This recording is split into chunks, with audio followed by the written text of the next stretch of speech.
ತನ್ನ ಸದಾಚಾರ, ಉತ್ತಮ ನಡವಳಿಕೆ ಮತ್ತು ಸದ್ಗುಣದ ಮೂಲಕ ಆದರ್ಶ ರಾಜ ಮತ್ತು ಆದರ್ಶ ಮಾನವನಾಗಿರುವುದರಿಂದ ಶ್ರೀರಾಮಚಂದ್ರನನ್ನು ಹಿಂದೂ ಧರ್ಮದಲ್ಲಿ ಲಾಂಛನವಾಗಿ ಪರಿಗಣಿಸಲಾಗುತ್ತಿದೆ.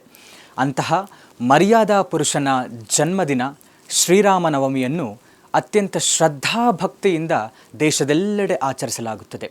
ವಿಶೇಷವಾಗಿ ಹನುಮಂತನ ಜನ್ಮಸ್ಥಳ ಪ್ರಭು ಶ್ರೀರಾಮನ ವಿಶೇಷ ಅನುಗ್ರಹಕ್ಕೆ ಪಾತ್ರವಾಗಿರುವಂತಹ ನಮ್ಮ ರಾಜ್ಯ ಕರ್ನಾಟಕದಲ್ಲಿ ಎಲ್ಲೆಡೆಯೂ ಪಾನಕ, ಮಜ್ಜಿಗೆ ಮತ್ತು ಕೋಸಂಬರಿ ಹಂಚುವ ಮುಖಾಂತರ ಬಹಳ ವೈಭವೋಪೇತವಾಗಿ ಆಚರಿಸಲಾಗುತ್ತದೆ.